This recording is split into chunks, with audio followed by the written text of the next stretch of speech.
Hello, welcome to Making Creativity Pay, a podcast where I speak to people in the creative arts about the business and marketing side of their work. Building an audience and getting paid for the effort and skill you put into your work doesn't happen out of nowhere, and I'll be discussing what has and hasn't worked for our guests. In this episode, I spoke to Stuart Goldsmith, a comedian who's run the hugely successful Comedian's Comedian podcast for almost a decade. I started out by asking him about how he got started and how it compares to now, where it seems pretty much everyone has a podcast. It kind of felt like everyone had a podcast back then. Yeah. I felt like, I'm so late to the party. I really did. I don't know why. I suppose, did it feel like that back then? I'm not sure. I certainly knew a few people. Helen Zaltzman I knew socially, and I knew that she knew about podcasts. So I sort of bought her a coffee and picked her brains about podcasts. And there was a very strong sensation that I was not the first person to do that. But I think that the reason... Now, which way round was it? Did Spotify buy Gimlet for $100 million last year or 2 years ago or something? Yeah. I think the reason they did that is that the industry vibe on podcasting is that there is still enormous room for growth. So everyone's got a podcast, but everyone should have a podcast, and not everyone's got a podcast yet. So that's where I think we are at the moment. But you were asking about the sort of the background of it. I started the podcast maybe almost 9 years ago.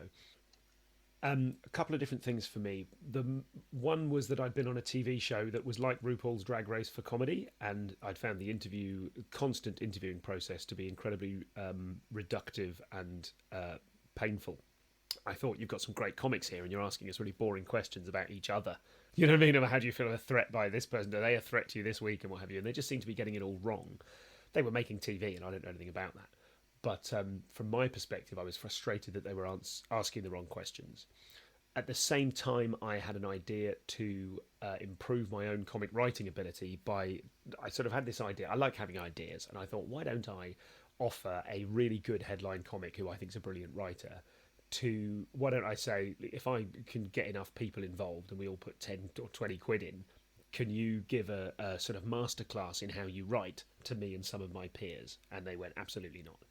And then I had a really nice coffee with them and they told me loads of comedy writing secrets, and then I forgot them all and walked away thinking I should have recorded that. And that was basically it, really. I thought I should create an archive of me.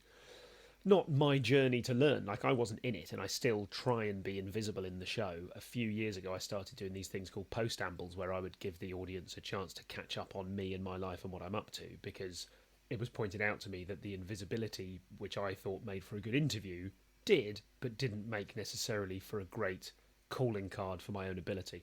I also have historically had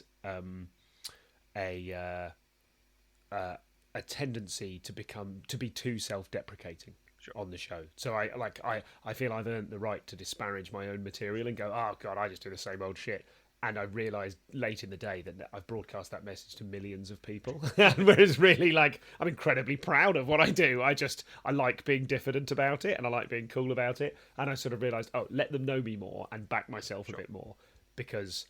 But the reason I mention that is it clashed with my initial idea to create an archive for myself. I had no idea that new comics and people who wanted to be a comic would listen to it. I just didn't think of that.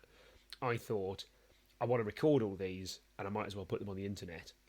And maybe I'll make it like a little radio show, with the intention that I would basically not be there and it would just be a talking head going, I think this and I think this and I did this and I do that. Yeah, absolutely. Yeah, I don't know if you know, but you've filled up Apple podcasts. So, you're only allowed 300. So it's do you know what? Yeah. That was made clear to me when I was at around 250. I thought, that will happen one day, and I haven't thought of it since. There we go. That's interesting. Yeah, because Spotify, funnily enough, I was able to go back to episode 1 and had a little listen to that. Kind of, like you said, the origin story. God, but awful. I imagine I say every 20 seconds, for which I apologise. No, it's pretty polished. But yeah, so Spotify can go back to episode 1. Apple is only back to episode 95. So there's a couple of years that have just kind of disappeared off Apple now. So I'll probably kind of talk about kind of old stuff later. But I mean, do you do much around kind of repurposing stuff and kind of looking to put that back on? No, I mean, you've just made me go, God, that's a good point. There's enough now. The first 100 were good. Why don't I take the first 100 down and sell them? That's my instinct, because there is a part of me that is a hustler, right? Like a former street performer. Take a drink now.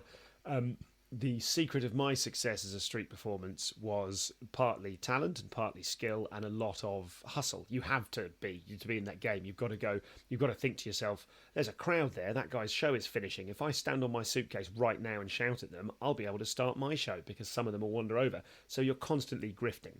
I don't know if grifting is the right word. You're constantly hustling. And my hustle brain went, oh, that's a good point. I've got enough content now that it would be completely reasonable to take the first 75 or the first 100 off and then sell them. But then I also have a relationship with my listeners which is valuable to me and which is flavoured with the desire. That's the other great thing about street performing, is you don't charge admission. You put it there and then you say, do you want to pay for it? So we were all, the thing I'm fond of saying is, me at Covent Garden 20 odd years ago, we were all training ourselves to crowdfund before the term existed. So that was it. That's how it works, crowdfunding. So as much as I might like to, the thoughts I had were like this cascade very quickly. I thought, when you said that a minute ago, I thought, oh, I could take them down and sell them. And I thought, no, I could take them down and make them available exclusively to the Insiders Club, because I have a kind of paywall element. And then the next thought is, well, actually, because my show is archival, there is advertising revenue, a small amount, like a pitiful argument, often pitiful, sometimes, oh, that's nice, sometimes a nice treat. And that advertising revenue comes from, the whole of the back catalogue being available. Yes. So my numbers being attractive to advertisers is probably to do with how much archival material there is. And it's not like it's topical, it doesn't go out of fashion. It's still worth listening to episode 1 with Rob Deering. So, so I probably won't do that. And also, here's a term I learned recently, solopreneur. I hate the term, but it is useful. It's useful. It's not a thing I aspire to. Some people aspire to it. I don't aspire to it. I think it's a horrible weasel word, but it is sort of what I am. So it's useful for recognising resources out there that are aimed at solopreneurs. Yes. So with that in mind, it's great to think, oh, that's a good idea. I'll do that. Should I do that? Would it be useful? Would it be negative? Well, I won't do that. Brilliant. Yeah, I mean, it's one of the questions I've got later on, but actually talk about it now, is that, you're a comedian, a podcaster, but like you said, solopreneur. So, you're social media manager, you're a email marketing manager, you're new business development manager, and all these kind of things. And I mean, how much I am sackably bad at nearly all of those ones. Certainly social media, certainly stuff like that. I am obsessed with business development. That's true. I am a keen business development person, and I also have this incredible resource, which is the listenership of the podcast. And that was a sort of a half deliberate thing. I love asking for help, and people would write to me and say, I love your show. There's a guy wrote to me and said, I'm really enjoying the podcast in a minute, keep it up. And I just noticed in his email signature he did something in what's his the name of the website eludes me, but it was to do with A/B testing for marketing. And I emailed him back and said, oh, thanks, mate. And now he's a really good friend, and he's given me invaluable advice on stuff. So the podcast and the listenership of the podcast, and specifically that tiny percentage of the listenership that are motivated to become insiders and kind of get on board my squad and offer me loads of free help and advice, just like it's like living in a think tank. And that aspect of it I am in love with. That's probably, in all honesty, I mean, the podcast income has kept me going through the pandemic, and it's enabled me to survive in a way that has been enormously fortuitous and also a thing I worked hard for. But the most thrilling aspect of the podcast, obviously the interviews I love, but it's access to the think tank, really, of people with ideas. And I can say, you work in blah, blah, blah. I'm literally, after this, I'm having a chat with someone who I met through the podcast who is a hostage negotiator. They do other stuff as well, but we're going to talk about coaching together. I'm electrified by that. What a wonderful thing. So how did I get to that? Sorry, I'm all over the place. I think the thinky aspect of what was the question? If you remind me of the question, I mean, you've got many hats, and most of them. I've got many hats. Exactly, exactly. So business job. Development, really, I love asking questions. I love talking to people and going, like, I have never had a real job. I've never worked in an office. I don't understand what that is. I don't understand the structure. I do now because of other elements of my business, but I'm fascinated with it, and I feel in some aspects, because I took this kind of dropout route of going street performer, circus school, all that stuff, and like never filled in my record of achievement to this day. It's a document we used to get at school. Because I did that, I think part of me has been a frustrated business person for a long time. So I love business development. But yes, the wider point you're making is that I do lots of jobs. I'm a solopreneur. I run it all myself. Absolutely. Yeah. And I mean, obviously, some of that, like you said, you enjoy. I imagine some of it is a real grind to kind of get out. I have outsourced most of the grindy bits. I have an excellent editor called Nathan who edits the show. I just gave this tip to someone else in a Facebook support group a podcast support group on Facebook earlier. They were going, "Oh, the edit's such a drag," and I was like, "Do you know what I did to change my life? I pay a fan of the show to log every episode minute by minute. So now my edit, I'm in charge of the edit, but I don't log it and I don't edit it. I get the log sent to me and I go, okay, line by line by line, that's the best bit. Use that, take that, put that in the Insiders Club, take that. That's special. That's too nerdy. Put it in the Insiders Club in the paywall bit, and then I colour them in blue, and then I forward them to my editor, and I don't do any of that because I do have a sort of burgeoning understanding of key principles for solopreneurs. Key principles for anything. Key principles are trying to make anything work, and I get to, because I'm the CEO and sole member, I get to go, oh, I'll try that today, and some of those things have stuck really well over the years. So one of the key principles is outsource everything you're not brilliant at. I would love to, or that you don't enjoy. One of the things I cannot outsource is inviting people to be on the show because it's based on personal relationships, and I find that the grindingest grind because I've got a strong policy on diversity and inclusivity, and also I have to hunt down people. I can't just sort of sit back and think, oh, I saw their show 10 years ago, I'll invite them.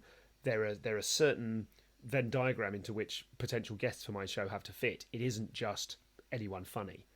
So that is the most complex part of the process, and it's the one I wish I could outsource. And I do occasionally dream of going, I know someone who's like a comedy booker for TV. I wonder if they'd like to moonlight for 50 quid a guest to try and just take it all out of my hands. Because if someone came to me, like so much of my, I don't know if we're sort of steering out of the analytics side, but so much of my working life is about anxiety and procrastination because of anxiety and managing those things, that if I could employ someone to book all the guests and put the things in my diary so that I woke up and went, who have I got today? This person, great. That would change my life. I'd be so much happier. And I constantly trying to think of ways to do that, but I never quite get to it. What I need is like a podcasting block on a Tuesday of 4 hours, and it just pings in, and I know I'm going to podcast, but I don't know who it is, so I can't stress about it. And then at 8 a.m. I get, it's Alexi Sale, and I've got 2 hours to watch as much Alexi Sale stuff as I can, and then 2 hours to record with Alexi Sale. That would be my dream life. So in terms of getting guests, I mean, how much is it, your personal relationships or friend of a friend versus someone's got a special out or a tour going out in 2 months' time? Great question. No one has ever asked me that question, Dan. Thank you. A lot of it is my personal relationships.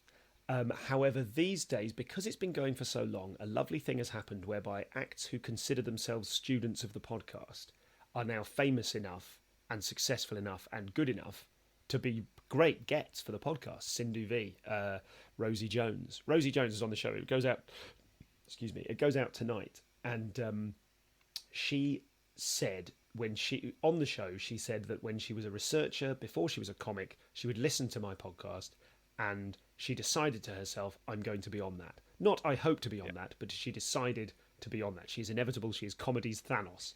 And then she was on it, and she was super overjoyed about it. So with something like that, with someone like Rosie, I think she had a show out, and I saw on British Comedy Guide, oh, she's plugging her show at the moment. She might be amenable to an approach, and it's perfect timing. Yeah. So I do take things like that. There are a couple of people in the States, a couple of PR people in the States who I've got relationships with, and they say, this person's got a thing coming out, and I go, I've got to watch it first. I've got to watch enough of it to go, this is thrilling. I definitely want to talk to them. Because obviously there's a lot of people who aren't, like the rules for the show are, the only rule is I have to feel I can learn from you. And there are people out there who I think, I get what you're doing. That's great. I'm not super excited about it. So I have to apply a kind of filter. But it is satisfying now that there's a stage where people are excited to be on it. Not everybody, but it is. Some people grew up with it, So I do worry. Like I've had some classic. I've had Arthur Smith, Joe Brand, Alan Davies. I've had Jeremy Hardy, bless him. Like so many of the old kind of wonderful, the older. God, sorry everyone, the older wonderful greats. But more recently, it's people who haven't been interviewed to death, who are happy to open up, who are excited to be on the show. People like Olga Koch and Catherine Bohart, or Ishan Akbar, where you kind of think they're excited to be there. I'm thrilled to talk to them, and it's lovely that they're excited, and they're really sort of they know what the show is. So those are the most exciting ones. It always helps when PR jogs my hand, and if they've made the approach, fantastic. Piff the Magic Dragon is going to be the next episode in 2 weeks. Whatever the word for next is, next but one episode, and his PR got in touch.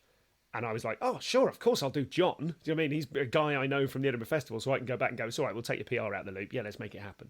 So some PR, and for some bigger acts, some of it back in the day, there was some guile. Some of it was, I'm in town in Glasgow doing a weekend of shows, and I've seen that the big famous comic on in the massive theatre is comedian X. So I will inveigle my way into their life and go, you might also be bored in town on that Saturday afternoon. I will. God, I'd love you to be on the podcast. I've done that a few times.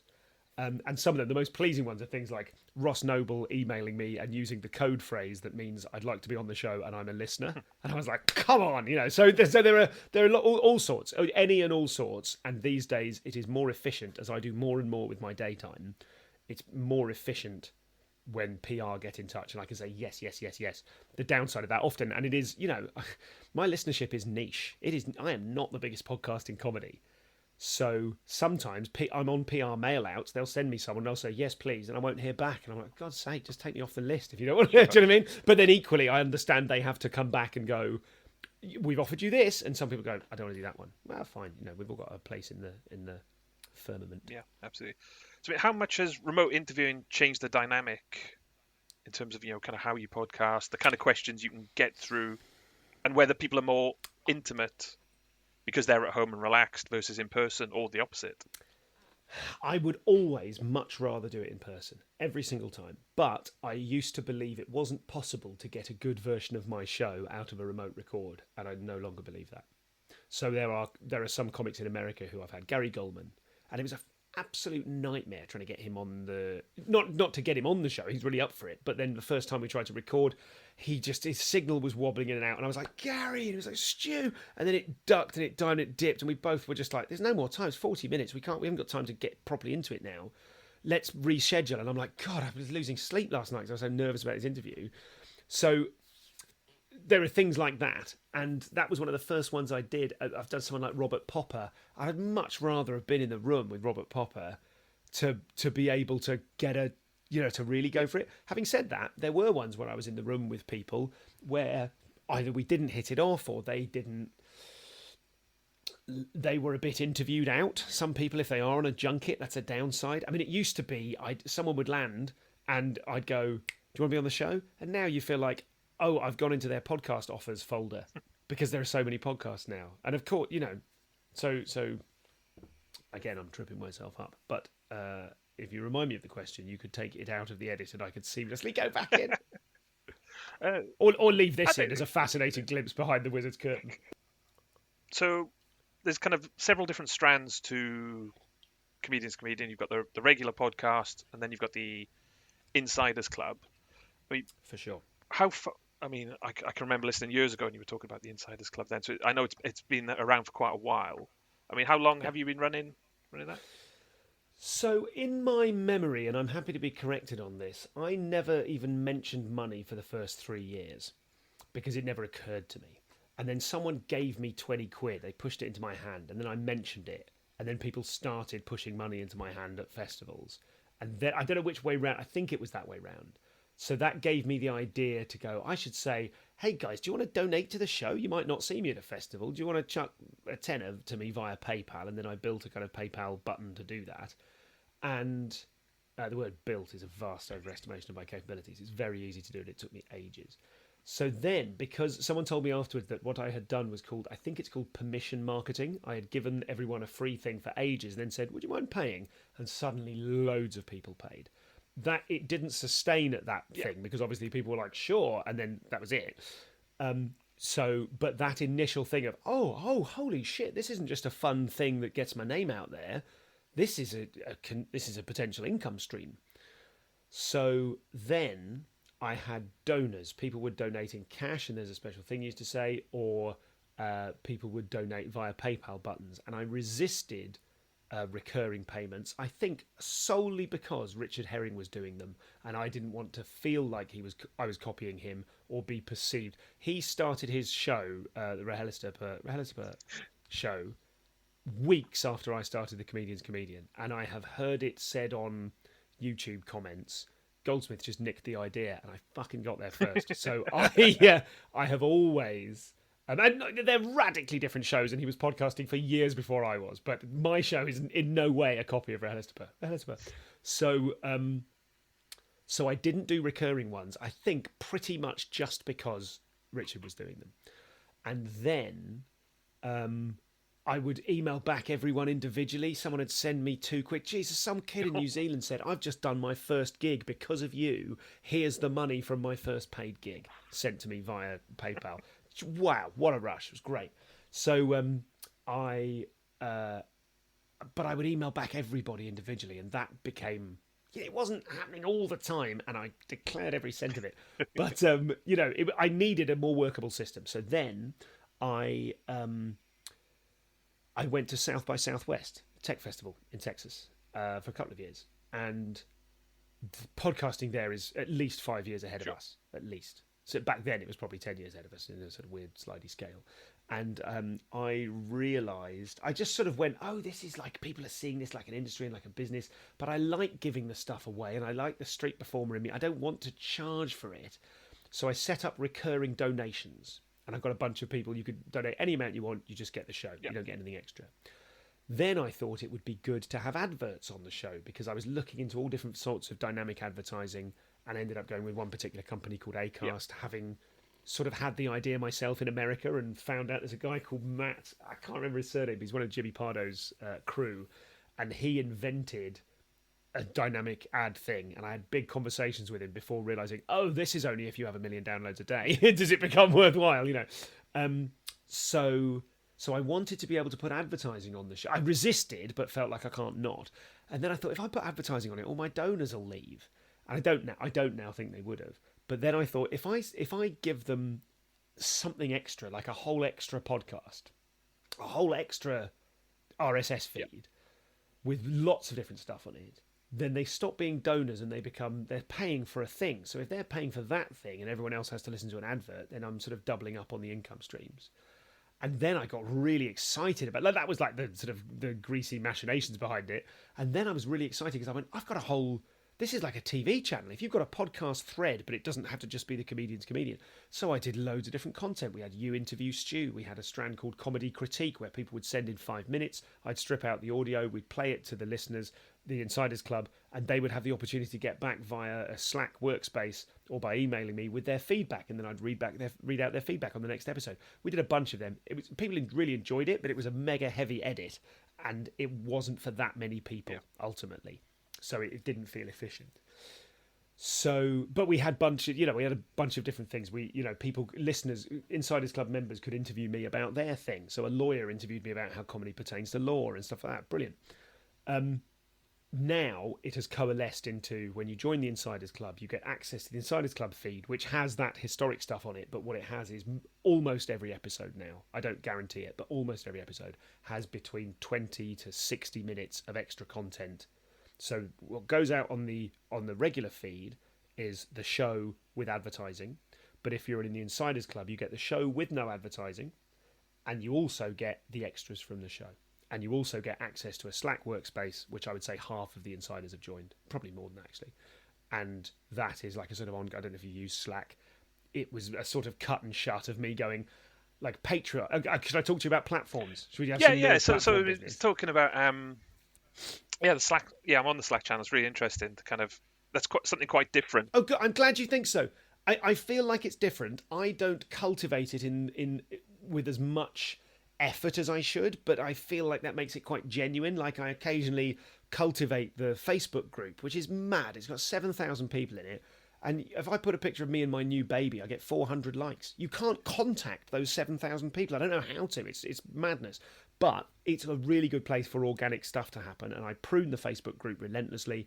And it has an almost zero dickheads policy. Like if someone, like I am guilty, this is a whole other thing, but I just have a rule that you just have to be polite. You can't go in there and say a comic is shit. And if you do, you get warned. And if you do it again, you get booted out. I realise that enforcing politeness is not the same thing as a sort of strict moral code, but I can't devote my life and my energy to it now because everyone knows it's framed as a benevolent dictatorship. Nearly everyone behaves, and if someone kicks off, then everyone else kind of reports them and we get rid of them. So it's lovely. But so there's that. That I kind of cultivate a lot. The Slack group is a bit more organic, and like when I have a thought at my desk, I'll say, "Hey, what do we think of this?" And people will go, "I like the idea." So there could be a lot more going on in Slack than there is, and I occasionally feel guilty that I'm not inspiring people to contribute as much. But equally, it's not invasive, and it's different to an email thing, and it is a bit different. It feels like collaborative, which is what it was supposed to feel like. So when the pandemic started, Slack was fantastic. I was like, "Can I do this? Can I do that?" Someone would go, "I work in VR. Do you want to try VR?" Great, I'll try VR. It's absolutely just a blessing. Brilliant. So platform-wise, it started with the donations, which back when they were donations and not a payment for a thing. The donations were recurring on PayPal. I wanted to give them access to a podcast, like the Extras podcast. There's no way to do that on PayPal. So I would say, okay, right, here's a link to a RSS feed and some instructions, and they're unwieldy. And you get that when you join PayPal. Now you get that because I cut and paste it into every reply personally. We're not talking tens of thousands of users here. It didn't kill me, but it was a constant pressure in the back of my neck. I was like, oh God, I've got to do that again. So then I wanted to do... Oh, and some people don't like PayPal for ethical reasons. So some people do Moonclerk. So I still have 9 people who pay via Moonclerk, which is like from the last of them joined 4 years ago, but they're my guys. They're my non-gendered guys. And so then I thought, okay, Patreon. I looked into Patreon, and because I was at South by and talked to someone who was like a Patreon guy, and they said they were changing the way they were like, it's membership brackets running on Patreon or fueled by Patreon, because the word Patreon is unwieldy and difficult. So I was like, great. Oh, so I can have a private podcast via Patreon. And then just before, I thought, I can't shift everyone to Patreon. While I was mulling it over, Patreon had that thing happen where they put their prices up and all the creators went, what? And it kind of shat itself. And that made me think, even though they walked it back, I thought, I don't want it to be in someone else's hands. And I don't need to be posting all the time. I just need access to a thing. So for a while, I clunked along going, there's PayPal, and PayPal gets you a cut and paste access to an RSS feed, as does Moonclerk. And Patreon, if you join the Patreon, you get access to the RSS feed for you to type in, and a note from me saying, this is all I use Patreon for. But at least it takes a hurdle out of the way for someone who is already on Patreon. Yeah. Because that's the great thing about Patreon. It's frictionless. So if you're already a Patreon person, you see a thing you like, you hit, yeah, I'll pay for that. Great. So that still exists. So I have a bunch of Patreon people.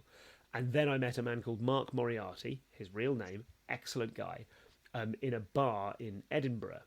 And we chatted about what we were doing, and I talked about the podcast. And without revealing he was a fan of the podcast, he said, so how does that all work? And I described to him roughly what I described to you. And he said, and I won't attempt his fabulous Cork accent. He said, it may not be Cork, I'm not sure. But he said, you can't do this anymore. Why don't you do what I've got? And basically, this was the answer to my prayers. He said, what I do is, he runs a thing called Awesound, AWESOUND, awesound.com.net, whatever. And it hosts podcasts and it hosts paywall podcast content. So it's all done through Awesound now. And now there's a boring conversation to be had about, oh, do I switch off the PayPal ones? No. Oh, great. Now I've got 4 platforms. So 4 income streams, which later today I'm going to start playing with accounting software Xero for the first time. God. And it is going to be hell. So the plan was all newcomers come via Awesound and everyone else gets grandfathered in. They will eventually churn and cancel or what have you, but everyone new goes into Awesound. So that's sort of the plan. Yeah. And I mean, obviously, with the introduction over the last few weeks of subscriptions on Apple Podcast and Spotify, Are they something you're looking at as well, or you kind of have? Absolutely No. not. Absolutely not. I've got too much going on in my life, and the system works as it is. Now, you saying that makes me think, I should definitely spend half an hour or so researching it. But I'm not inclined to, is my answer. I, as a podcaster, am not inclined to go, oh, great, I'll do that, because I've got a thing that works, however clunky, and it is clunky. And, I really put a lot of focus into the community. So when anyone joins it over the minute, so that's another thing that's in keeping with my kind of values, if you like, is no matter how much you join for, there's an infinitely sliding scale, minimum £2 a month. Whatever you join for, you get the same amount. And it lets people who are low waged get just the same stuff as a CEO. And I love that. And I found out from a friend that Will Anderson does that for his podcast. And he took the idea from me because he loved it. And he's welcome to it. I love Will very much. But that, I saw him doing it. I was like, oh, that's cool. I wonder if he did it first. And apparently I found out he was like, Goldsmith doing it. Let's have it. So I really love that. It's totally in keeping with the values of the show as being like, this is a means of democratizing creativity and sharing the secrets of how to be creative and how to cope with being creative. It's different to kind of on Patreon where you've got the tiers and you've got like a kind of basic. Yes, I hate the idea of tiers. I understand it, and I do understand that if I did tiers, I would possibly make more money, because the reason they do tiers is they've got a bunch of people in lab coats who are working in lab coats. A bunch of millennials with in coffee shops doing a ton of research and realizing tiers is the way to make people pay. Tiers is the way to constantly upsell. You're a fan, you go there thinking I'll pay £2, but you're like, oh, I could get that, or I could get that. And that's as a time and a tried and tested technique. I don't want to do that. And I've painted myself into a corner where I can't easily do that. So I'm not going to. And I like that you might, like, for every person that doesn't upsell to an extra £2 a month, say, I still get a warm, fuzzy feeling every time I remember that it's all available to everybody, because that's important to me, and I think it reflects the values of me and the show. In answer to your original question about Apple and Spotify, my system works for me.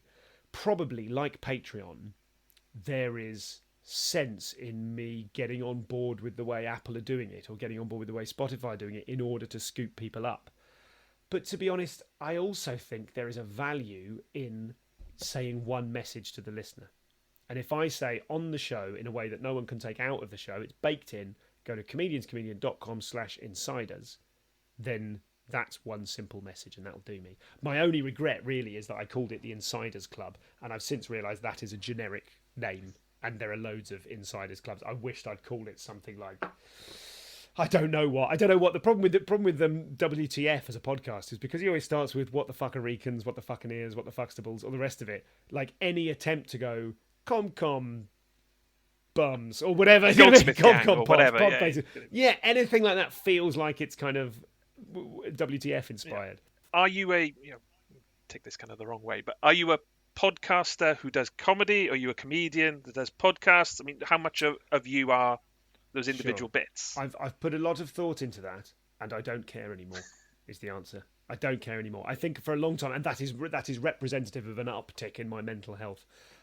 What I really, particularly because of the pandemic, I think of myself as different things on different days. The thing I think of myself most as is a comedy-themed entrepreneur, or a comedy-themed solopreneur, I suppose. And again, it's a horrible term, but one of the opportunities afforded me is to be something that no one else is. Like, it was already going that way. Everyone else's podcast is them being funny. Fern Brady and Alison Spittle's Wheel of Misfortune is a brilliant, hilarious comedy podcast where two brilliant, hilarious women are brilliant and hilarious, and it's perfect. It's wonderful. My show isn't me being funny. What my show has taught me over the years is that there is a huge part of my personality which enjoys analysing, or can't help but analyse things, loves asking probing questions of my interviewees, really gets off on helping them overcome creative blocks. That then during the pandemic kind of opened up into mentoring comics, not by telling them how to write jokes, God knows I don't know, but by helping them overcome the hurdles, recognising the hurdles that are in the way of them being their most fulfilled creative self. So I was like, what am I now? Am I like a mentor? And then I started doing, a year before the pandemic, I started doing talks to business about what the distilled insight of all these comedians I've spoken to can teach them about resilience. Started off as sort of a side hustle, if I'm honest, and a dare to myself to see if I can do it. Now I can't imagine not doing it. I love it, and I do it to everyone. I've done loads of them to a very high level and keep getting asked back, and that is enormously satisfying. So all of these things aren't being a podcaster, and they aren't being a comic. Of course, in my core, I'm a comedian, but I feel comfortable enough in that now that I don't need to shout about it or prove it to anyone, least of all myself. God, this feels nice to say. I couldn't have said this 2 weeks ago. I had a big therapy revelation, and I really am like, yeah, absolutely. It doesn't matter. I don't need to name myself, and to name myself a particular thing shuts down. It closes doors rather than opening them. So I am, whatever the word is, I am a person who is definitely comedy themed and comedy inflected and comedy inflicted, but I'm an ideas person, and I love having ideas, talking about the ideas I've had. Every so often, I think to myself, God, am I really a comedian, or was the whole journey of me being a comedian, me thinking it was my vocation forever, was that a part of the steps towards becoming whatever it is I am now? And sometimes I think it is, and sometimes I think it isn't. You know, same with the podcast. Like, you can look at the podcast and go, this podcast is emblematic of an ideas thinky person who's ended up being a comedian, but what they really want to be is someone who sort of digs for insight and then shares it. Maybe that's my job, because you can take that, if I'm an insight digger and sharer, then maybe that's what you might end up doing. Like, comedy does that. So yeah, have an idea about something, share it. You too? You like this? You know, Laura Davis, take a piece of your heart, hold it up to the light and go, you too? I like doing that with bits of my head. So maybe that's what I've been all along, and maybe. But yeah, so that's the first time I've been able to answer that question properly. I am a podcaster, and I am a stand-up comedian, and I'm loads of other things as well, and all of them fit really neatly, so they never need to be separated. So if someone asked you that, let's say 2 years ago, you'd say, I'm a comedian. I'd say I'm a comedian. I also have a podcast, and it pisses me off that more people know me for my podcast than my comedy. I mean, I wouldn't have admitted that it pisses me off, but on some level, I don't know if pissing me off is the right phrase. But yeah, for sure. That's, for someone, I don't think I ever wanted to be a star, but for anyone that wants to work in showbiz at the end of the day, you want to be known for the thing you do. And I felt like my side project suddenly, people care about it all over the world more than they do my comedy. Well, that doesn't mean my comedy is less good. And that was a hump for me to get over. What it means is this thing is more unique and more shareable and more far-reaching, and it's more unique. You need a comedian. I could get you a comedian, buddy. I can get you a comedian right now. I could tweet. I need an open micer. I need someone to do 2 minutes of stand-up on a Zoom call right now. And in 4 minutes, we'd have someone. Not because I'm well connected, but because there are fucking loads of comedians. There are loads of comedy podcasts, not as many as there are comics. But within comedy podcasts, ones that actually listen. Whoa, that's zoomed it right down. Ones that actually listen and ask sort of informed questions that aren't just on a list, but are, no disrespect to your list, but are kind of rolling questions that go, oh, we're into that now. That is getting very whittling it right down. So it isn't that my podcast's better than my comedy. It's just it's way more unique. As a result, it's way more shareable and marketable and all those sorts of things. Yeah. So I mean, from a comedian's point of view, like I said, I'm interested in comedy as a thing, as well as the whole business stuff. So I mean, as a comedian, I mean, how much level of satisfaction do you get in different types of joke? Versus the big, guttural laugh versus something that someone's still thinking about in 2 weeks, 2 months time. Because I mean, something I kind of think about was, often comes back to me is Frank Skinner bit, where he's kind of saying, you can do all this kind of analysis, but nothing's funnier than this, and it cuts to him dancing in his pants to the Venga Boys. Mm-hmm. And you've got that kind of level of, what kind of laugh kind of enriches you most? What a lovely question. What kind of laugh enriches me most? I think I've got an honest answer for this. Here is, I think, my honest answer to that question. I don't care. What I care about, if I'm honest, is whether or not I told the truth in a way that I found cathartic. Like, I've got a bit at the moment about standing in... No, I've got a bit that barely even... Is it a bit? What is it? Is it work? I've got a bit about the feeling you have when you stand looking out at the ocean and you feel too big for yourself and your emotions are too big to understand them. And often that bit, and it was developed kind of just before the pandemic, so it's not run in, it's not trained, I've done it online once or twice. I can't stop thinking about it because I mean it, and it's a thing I don't think anyone else has touched, subject matter wise, which is sort of plays into it some way. But it's me trying to get a fucking piece of my real heart and go, you know this, and then write jokes about that. There's not many jokes I've got about it. I've got some, the joke about like that feeling, and I try and sum it up as, oh, the Germans probably have a word for it, and then try and come up with what like an anglicised German version. That's sort of a joke or getting towards one. But if they laugh a bit, or if they kill themselves laughing, obviously I care, but that isn't why I'm doing it. And that is maybe to my detriment as a comic in some ways, because my quality control is not as high as some of your comics out there. I don't endlessly obsess over the minutiae of stuff because my passion is in trying to go. I'm obsessed with whether they know who I am or they understand who I am or whether I do. Am I an insider? Am I an outsider?